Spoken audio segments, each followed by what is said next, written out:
창세기 11장 1절에서 9절까지 말씀, 구약성경 13쪽의 말씀입니다.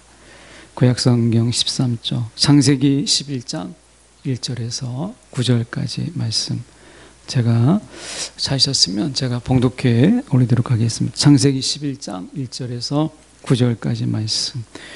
온 땅의 언어가 하나요 말이 하나였더라. 이에 그들이 동방으로 옮기다가 신할 평지를 만나 거기 거류하며 서로 말하되 자 벽돌을 만들어 견고히 굽자 하고, 이에 벽돌로 돌을 대신하며 역청으로 진흙을 대신하고, 또 말하되 자 성읍과 탑을 건설하여 그 탑 꼭대기를 하늘에 닿게 하여 우리 이름을 내고 온 지면에 흩어짐을 면하자 하였더니, 여호와께서 사람들이 건설하는 그 성읍과 탑을 보려고 내려오셨더라. 여호와께서 이르시되 이 무리가 한 족속이요 언어도 하나이므로 이같이 시작하였으니 이후로는 그 하고자 하는 일을 막을 수 없으리로다. 자, 우리가 내려가서 거기서 그들의 언어를 혼잡하게 하여 그들이 서로 알아듣지 못하게 하자 하시고, 여호와께서 거기서 그들을 온 지면에 흩으셨으므로 그들이 그 도시를 건설하기를 그쳤더라. 그러므로 그 이름을 바벨이라 하니, 이는 여호와께서 거기서 온 땅의 언어를 혼잡하게 하셨음이니라. 여호와께서 거기서 그들을 온 지면에 흩으셨더라. 아멘. 오늘 이 말씀 가지고 소통이 만든 불통이라는 제목으로 함께 말씀을 나누기를 원합니다. 사람이 이 뭔가를 이렇게 단결하고 우리 서로의 마음을 이렇게 의기투합하게 만드는 그 핵심 속에는 이 언어라는 것이 있습니다. 그래서 이 언어라고 하는, 같은 언어를 쓴다라는 것, 그런 민족이 있다라고 하는 것. 그러니까 우리가 한국 사람으로서 우리가 이 한국말을 쓴다라고 하는, 동일한 언어를 쓴다라고 하는 것은 이 민족적인 정체성, 그리고 민족의 단결, 이런 부분 속에서 굉장한 영향력을 행사하게 됩니다. 언어가 같다라고 하는 것이죠. 그래서 우리나라는 이 공용어를 허락하지 않아요. 이 공용어를 쓰는 그런 동남아시아나 아니면 외국에 나가서 보면 그 민족의 정체성이 여러 언어를 같이 쓰고 있다 보니까, 공용어가 있고 뭐 하다 보니까 한 나라 안에서 이제 여러 언어를 쓰니까 민족의 정체성, 단일 민족이라고 하는 이런 부분들이 그들에게 좀 느슨해져 있고 약해져 있는 것을 보게 돼요. 그래서 이 하나의 언어를 쓴다라고 하는 것은 사람이 단결하게 하는데 굉장한 힘을 우리가 발휘하게 되는 것을 보게 됩니다.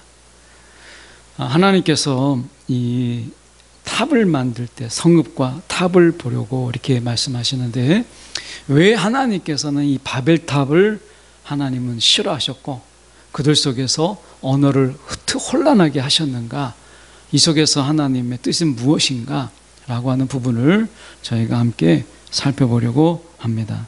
함께 우리 1절부터 잠깐 보시죠.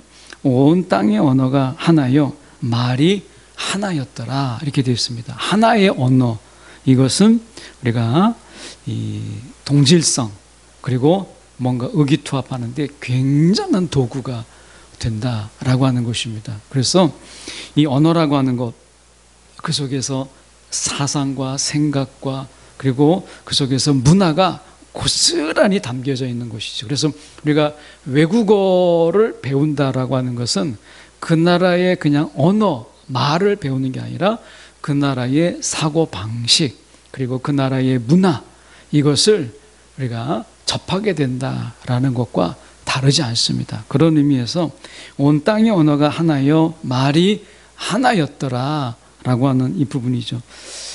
고린도전서 1장 10절에 제가 세번역으로 보면 이렇게 말씀합니다.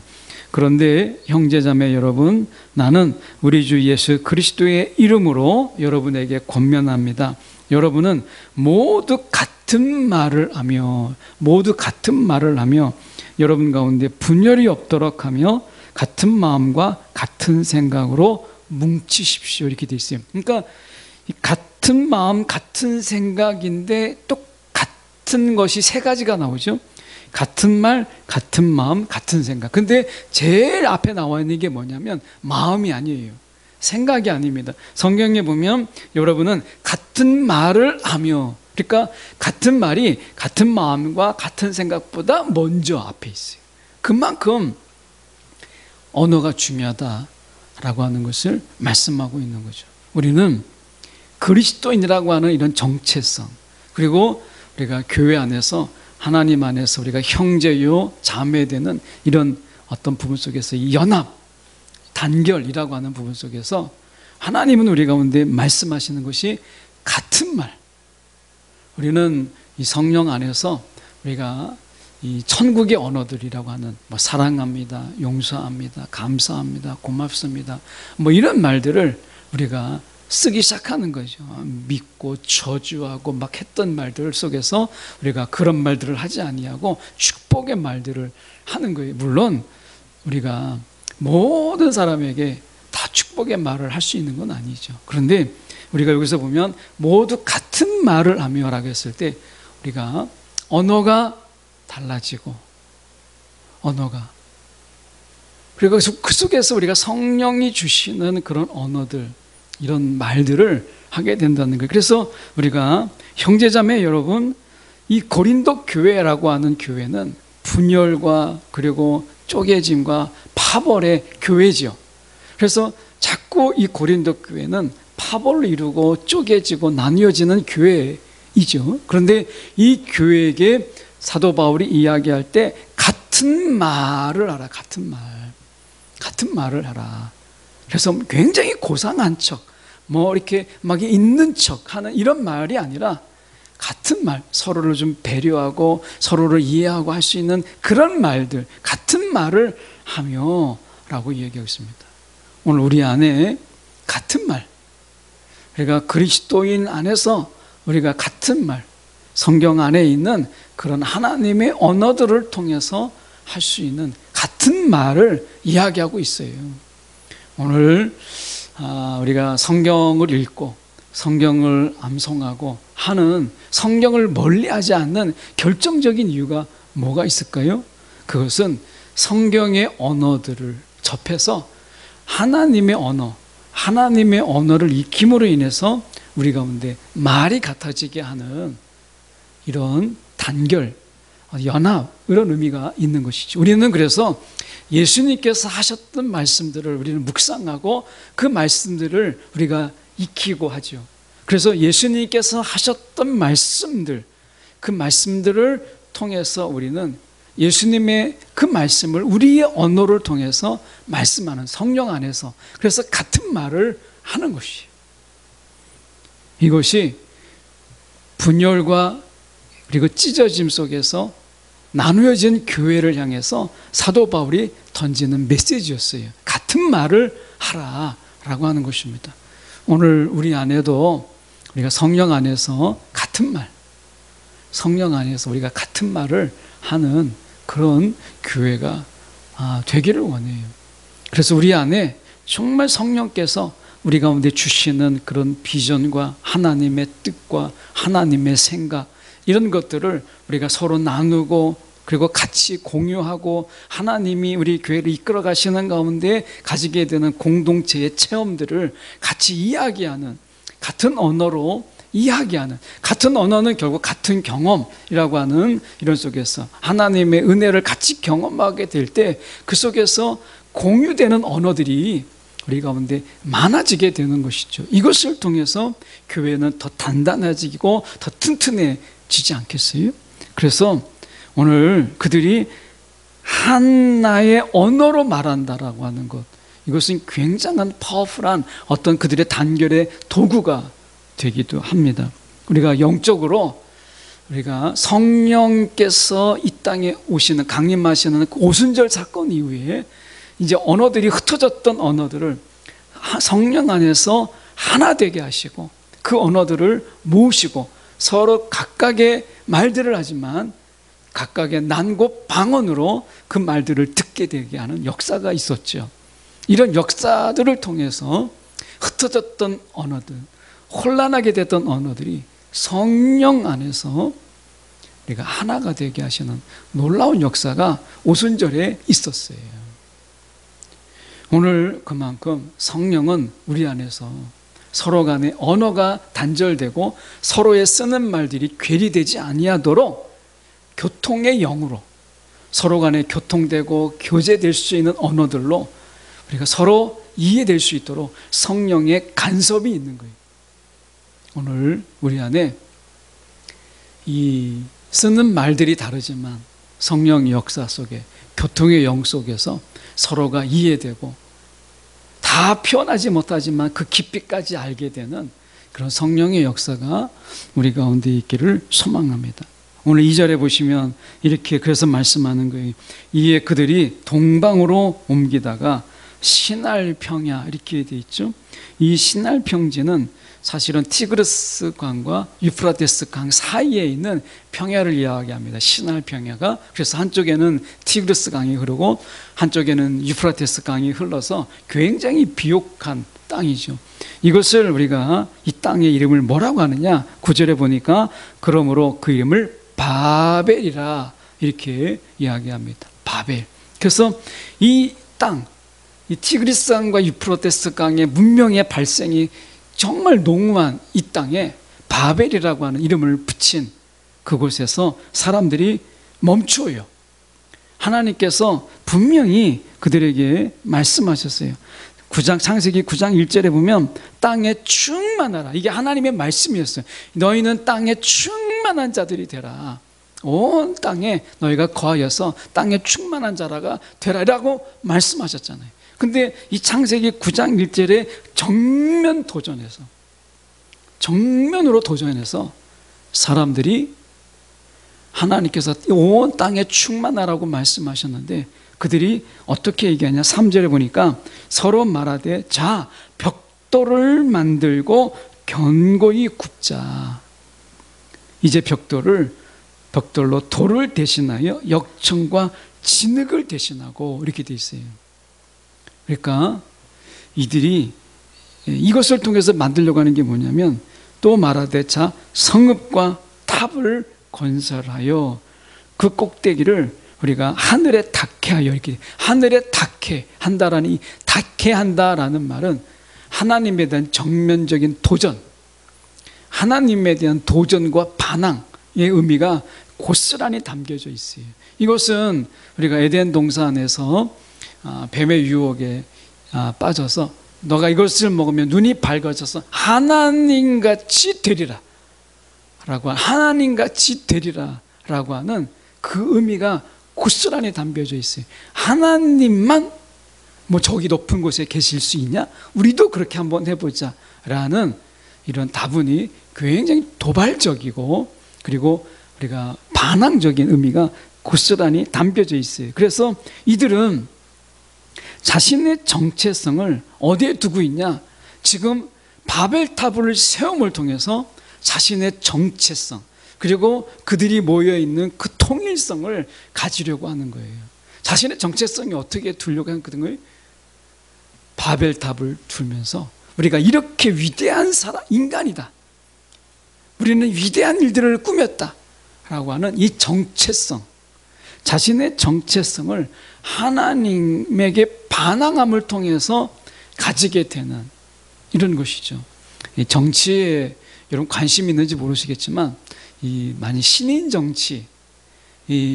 정치가 거물급으로 급성장, 적어도 중량급 정도의 정치인으로 성장하는 그 방법은 사람들이 아무도 안 알아주잖아요. 그러니까 이 신의 정치인이 자기가 중량급 정도로 올라갈 수 있는, 체급을 좀 높일 수 있는 그런 방법은 정치에서 보면 가장 거물급인 사람들을 계속 공격하는 거예요. 그러면 그 사람이 자꾸 조명이 되고 그러면서 자기의 체급이 올라가는 거죠. 인간의 정체성을 어디에 두었느냐?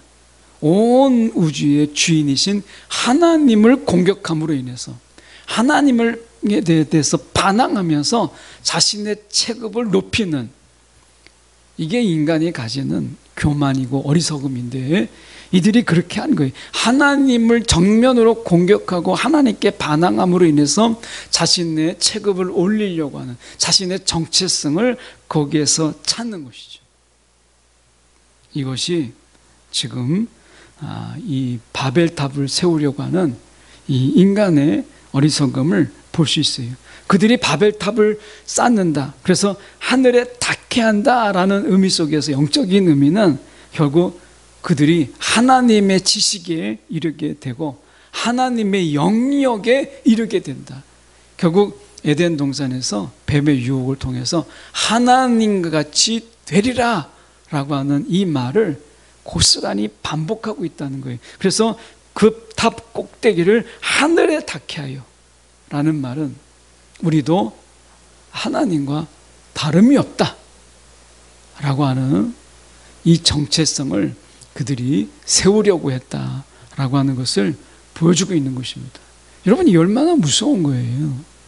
우리는 하나님의 완벽한 피조물이잖아요. 하나님의 사랑받는 피조물이 우리가 하나님같이 되려고 한다라고 하는 것, 여러분, 이것만큼 위험한 게 어디 있습니까?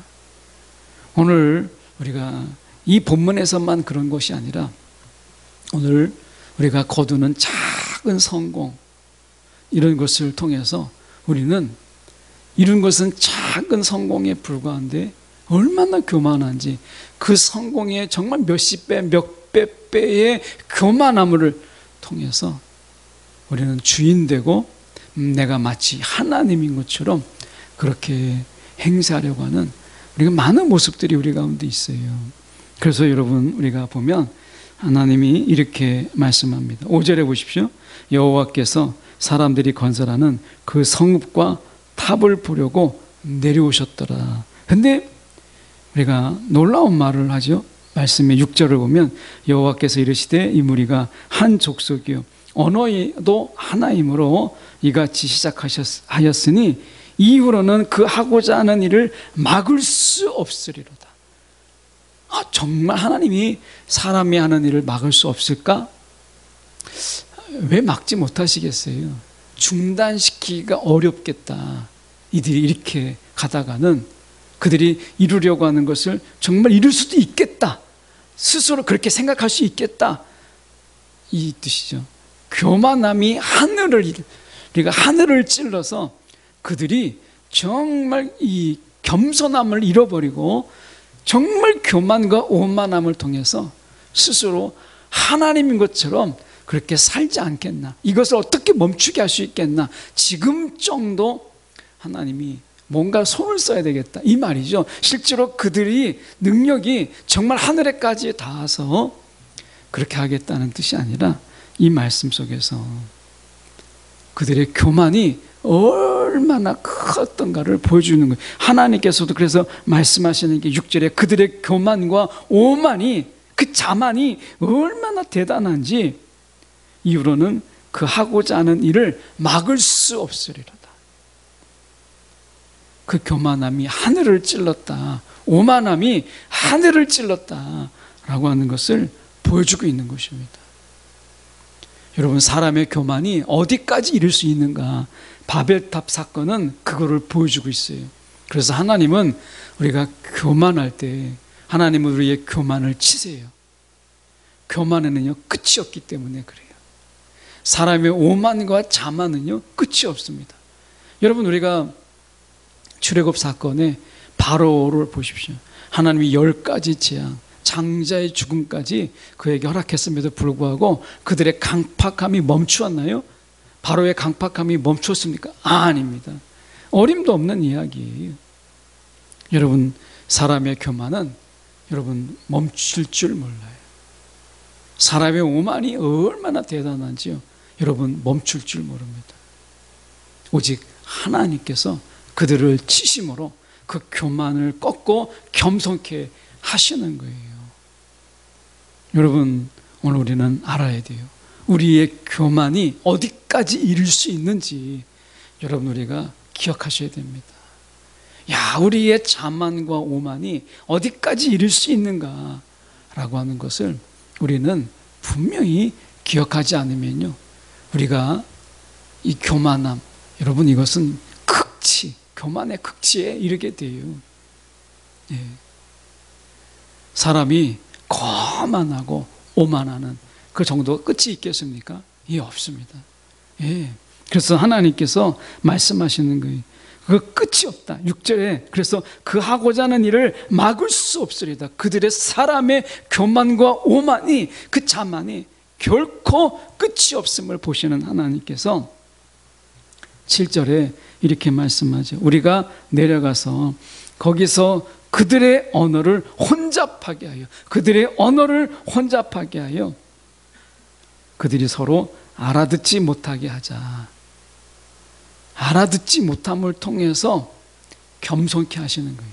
내가 모르는 언어가 있고 내가 알 수 없는 게 생기기 시작하는 거예요. 다 안다고 생각했던 그들이 이제 모르는 게 생기기 시작했어요.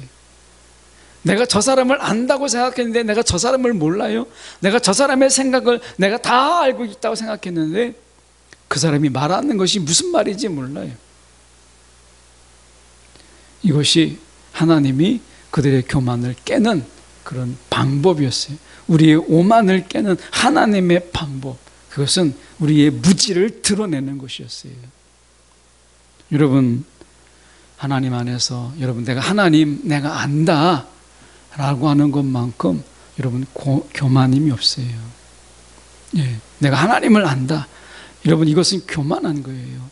우리는 영생이라고 하는 단어를 우리는 기억하지 않을 수 없죠. 여러분, 영생이라는 게 뭐예요? 사도 요한은 우리가 예수님의 말씀을 통해서 이렇게 얘기했어요. 하나님을 아는 것이다. 그 하나님을 알아감이 영원을 살아도 그 하나님의 깊이를 다 이룰 수 없다. 그만큼 하나님이 깊고 깊으신 분이라는 거예요. 여러분, 오늘 우리가 나는 아직 하나님을 아직 모른다, 하나님을 더 알고 하나님을 더 깊이 알아야 된다라고 하는 여러분 이 마음, 여러분 이 나는 하나님을 아직 내가 모른다, 그런데 더 알고 싶은 이 마음이 우리를 겸손케 하는 거예요. 여러분, 사람에게 때로는 오만해지고 거만해지는 것이 어느 때 그래요? 내 저 사람 안다 라고 생각하는 거예요. 저 사람이 내가 누군지 안다 라고 할 때요, 여러분 그 사람에 대해서 교만하게 시작하게 되고 거만해지게 되는 것입니다. 그런데 실제로 우리가 그 사람을 다 아는가요? 아니잖아요. 여러분, 우리가 10년, 20년 여러분 같이 우리가 살아도 다 모릅니다. 예. 10년, 20년 만났던 그런 동역자들도 여러분 다 그 속을 우리가 알 수가 없어요. 우리가 사람이 사람에 대해서도 우리가 다 알지 못하는데 어떻게 하나님을 다 한다고 말할 수 있겠어요? 오늘 이 바벨탑의 사람들은 어떤 생각을 가졌느냐? 우리는 하나님을 안다. 우리가 이 바벨탑을 싸움을 통해서 하나님의 지식에 이르게 되고 우리는 하나님의 영역에 이를 수 있다 라고 하는 이 생각 자체가 교만이에요. 여러분, 사단의 교만이 얼마나 컸는지 뱀을 통해서 유혹하는 것을 보잖아요. 눈이 밝아져서 하나님같이 되리라. 여러분, 사단의 사고가 그렇다는 거예요. 뱀의 유혹을 통해서 사단의 이 오만함, 이 사단의 교만한 생각이 다 드러났잖아요. 하나님같이 되리라.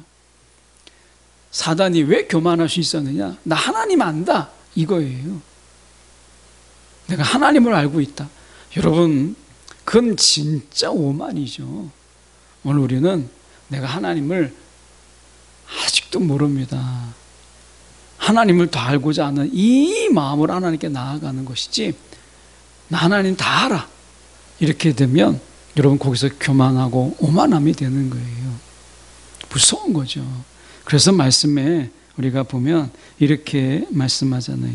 지금 7절에 가서 다시 보면, 자 우리가 내려가서 거기서 그들의 언어를 혼잡하게 하여 그들이 서로 알지 못하게 하자. 알지 못하게 하자. 이것을 통해서 엄청난 혼란함이 그 속에 있었어요. 안다고 생각했던 교만이 아무런 소용이 없어요. 눈빛만 봐도 알 거라고 생각했는데 그렇지 않았어요. 말을 했지만 알아들을 수가 없는 것이었어요. 여러분, 우리는 같은 언어를 쓰지만 그러나 그 언어 속에서 서로 알아듣지 못하는 말들을 하는, 여러분, 우리 안에 이런 모습들이 있잖아요. 서로 같은 말을 쓰고 있는데 그 말의 의미가 서로 막 다르다 보니까 우리가 어떻게 돼요? 그 속에서 싸움이 있고 다툼이 있고 우리가 그 속에서 막 서로 간에 우리가 반목도 막 일어나고 그러잖아요. 같은 언어를 쓰지만 우리가 같은 마음, 같은 생각이 아니다 보니까 그 언어가 전달되는, 음성학적으로는 소리가 같은데 같은 마음이 아니고 같은 생각이 아니다 보니까 그 속에서 전해지는 말들이 서로를 불화하게 만들고 서로를 다투게 만들고 서로를 우리가 더 화를 돋구는 말들이 되는 이런 경우가 얼마나 많이 있습니까? 그래서 우리는 이 바벨탑 사건 속에서 우리는 겸손해야 돼요. 우리가 전해지는 그 말이 그대로 전해질 수 있도록 하는 것은 성령의 역사예요. 여러분, 우리의 이 대화 속에서 성령의 역사가 도와주지 아니하면 우리가 말을 해도요, 이것이 전해지게 하시는 이는 성령인 거예요. 하나님이 우리 가운데 말씀하시는 것이 우리 가운데 전해지게 하시는 것은 우리가 똑똑해서가 아니에요. 성령의 역사심 때문에 그런 거죠. 오늘 이 바벨탑에 왜 그들이 교만했어요? 하나님이 말하는 것을 알아들었다고 생각했어요. 하나님이 말하는 것을 알아들으면 내가 하나님만큼 똑똑하다고 생각할 수 있잖아요. 여러분, 우리가 기도하고 하나님 앞에 우리가 부르짖을 때 하나님이 우리 가운데 응답해 주시고 우리가 말하는 것을 하나님이 해결해 주시고 응답해 주시니까 우리가 때로는 오만해지고 교만해져요. 야, 하나님이 말씀하시는 그것을 내가 알아들었다. 야, 내가 지혜가 있다라고 생각하는 거예요. 여러분, 우리는 겸손해야 돼요. 성령의 도우심이 없이 하나님의 말씀을 우리가 어떻게 다 깨달아 할 수 있겠어요? 그래서 말씀하시는 것이 이렇게 말씀합니다. 우리가 8절에 보시면 여호와께서 거기에서 그들을 온 지면에 흩으셨으므로 그들이 그 도시를 건설하기를 그쳤더라. 오만의 도시, 정말 자만의 도시, 이것이 그쳐버렸다. 이제 지을 수가 없었다라고 하는 것을 이야기합니다. 오늘 우리가 이 스바냐서의 말씀에 스바냐 3장 9절에서 11절까지 말씀에 제가 세 번역으로 잠깐 보면 이런 말씀이 있습니다. 연관해서 보면 스바냐 3장 9절에서 11절까지 말씀. 그때에는 내가 뭇 백성의 입술을 깨끗하게 하여 그들이 다 나의 주의 이름을 부르며 어깨를 나란히 하고 나를 섬기게 할 것이다. 에디오피아 강 건너에 나를 섬기는 사람들, 내가 흩어 보낸 사람들이 나에게 예물을 가지고 올 것이다. 그날이 오면 너는 나를 거역한 온갖 잘못을 부끄러워하지 않아도 될 것이다. 그때에 내가 거만을 떨며 자랑을 일삼던 자를 이 도성에서 없애버리겠다. 자, 여기 보시면 거만을 떨고 자랑을 일삼던 자를 이 도성에서 없애버리겠다. 이렇게 말씀하세요. 그날이 오면. 여러분, 오늘 우리는 하나님 앞에서 여러분 겸손할 수밖에 없어요. 우리가 기도하는 것, 하나님이 들으셨다는 것에 여러분 우리는 너무나 감사하고 기뻐하지만 여러분 정말 겸손해야 된다라고 하는 것을 말씀하고 있는 것이에요. 오늘 예수님께서 이 땅에 사람의 몸으로 이 땅에 오셨을 때 자기를 비우시고 하나님과 동등되신 분이신데 그것을 비우시고 이 땅에 오시는 자기 비하가 있었잖아요. 자기를 비우시고. 여러분, 그 은혜가 얼마나 놀라운 거예요. 우리의 소리를 듣기 위해서, 우리의 이 삶에 공감하시기 위해서 친히 이 땅에 오신 예수 그리스도, 그분이 우리를 위해서 정말 우리를 채울하시고 우리와 공감하시고 우리의 소리에 귀를 기울이기 위해서 이 땅에 오셨는데, 이 사람들은 그 예수를 십자가에 못 박아 버렸어요. 여러분, 이게 얼마나 교만한 겁니까? 아니요, 얼마나 악에 가득 찬 거예요. 여러분, 세상이 지금도 동일해요.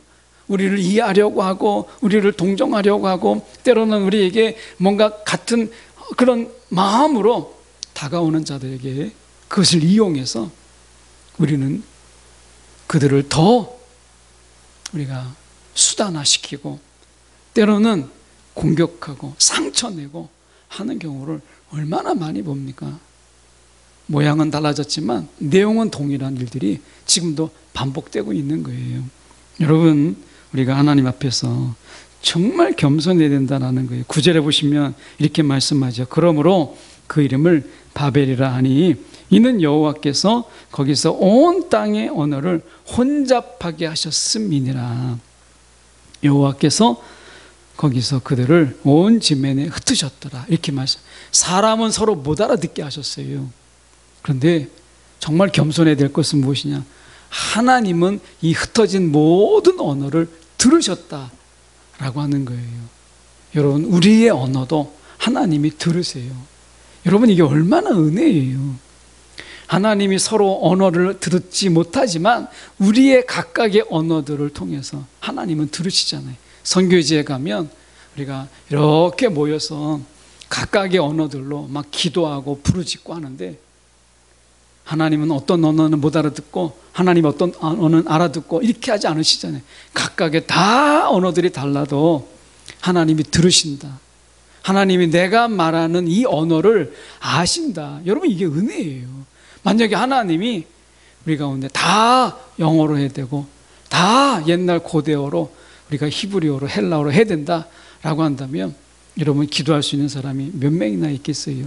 과거 중세에 우리가 보면 사제들이 라틴어로 기도하고 우리가 라틴어로 우리가 다 자기들의 수준을 높이기 위해서 그렇게 했어요. 그러니까 어떻게 해요? 기도할 줄 모르는 사람들이 사제에 가서 기도하기를 원하고 기도를 해달라고 이야기하는 거죠. 내 언어로 말하지 못하고 사제들이 하는 라틴어만 알아듣는 하나님, 여러분, 중세의 하나님, 이런 비극적인 하나님이었잖아요. 그런데 오늘 우리 하나님이 어떤 하나님이세요?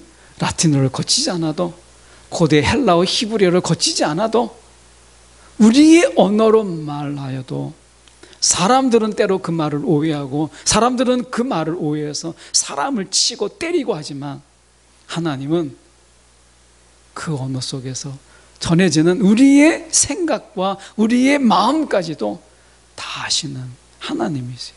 여러분, 정말 놓고 본다면 누가 겸손한 거예요? 여러분, 하나님의 그 낮아지심, 이것이 우리에게 있지 아니하면 우리의 기도가 무슨 소용이 있겠어요? 어린아이가 이렇게 이야기할 때 우리는 어떡하죠? 그 아이의 높이에 맞춰서 내 몸을 낮추고 그 아이의 언어에 귀를 기울이잖아요. 그 어린아이의 언어, 모순도, 언어의 어법에 모순이 있고 어법의 순서도 맞지 아니하고 주어 동사가 막 뚝 떨어져 있고 이런 문장으로는 도저히 성립되지 않는 그들의 언어를 우리는 알아듣기 위해서 귀를 기울이는 것처럼, 사랑의 겸손이죠. 사랑은 겸손하게 하잖아요. 하나님이 우리를 사랑하심으로 인해서 우리 가운데 그분의 겸손이 우리 가운데 있는 거예요. 그런데 우리가 어떻게 그분 앞에서 교만할 수가 있겠어요? 이 시간 우리가 말씀의 제목이 소통이 만든 불통이에요. 여러분, 우리가 소통한다고 하지만 그 속에서 만들어지는 많은 불통, 소통하려고 하지만 점점 더 많아지는 불통, 여러분, 이런 것이 세상에 지금 얼마나 넘쳐나고 있습니까? 소통이라고 말하지만 실제로는 불통이 이루어지고 있는, 여러분, 이 세상의 비극을 우리가 눈으로 지금 보고 있잖아요. 여러분, 오늘 하나님 안에서 우리가 또 그러고 있지 않나요? 하나님과 내가 소통한다고 하지만 하나님의 말씀은 도저히 들으려고 하지 않는 불통이 우리 가운데 있는 것은 아닌가 돌아보면서 하나님의 겸손 앞에 우리의 겸손이 있는, 정말 소통이 되는 그런 세상. 그래서 하나님과 소통함으로 인해서 세상에 불통이 되는, 여러분 이런 세상이 우리가 살아갔으면 좋겠어요. 오늘 오히려 우리가 세상에 소통하느라고 하나님과 불통된 인생이 아니라 하나님과 소통함으로 인해서 세상에 불통이 되는 예수의 인생, 예수의 삶을 살아가는 저와 여러분이 되기를 원합니다. 오늘도 하나님의 소통 앞에 우리의 교만함을 내려놓을 수 있는 저와 여러분이 되기를 간절히 소망합니다. 기도하겠습니다. 사랑에 많으신 하나님 아버지, 참으로 감사합니다. 오늘도 우리의 언어가 하나님 표현도 부족하고 우리의 말도 어눌해서 하나님 앞에 제대로 우리가 말씀드리지 못할 때가 참 많은데, 하나님 우리가 말로서 담지 못하는 우리의 복잡한 마음들도 참 많은데, 하나님께서 우리 가운데 소통하시고자 예수님께서 이 땅에 육신의 몸으로 오셔서 우리에게 귀를 기울이시고 공감하시고 오늘도 우리와 동행하시니 감사합니다. 오늘도 그 주님의 그 사랑 앞에 우리가 겸손함으로 주께 나아가는 우리 모두가 되도록 인도하여 주옵소서. 살아계신 예수 그리스도 이름 받들어 기도드리옵나이다. 아멘.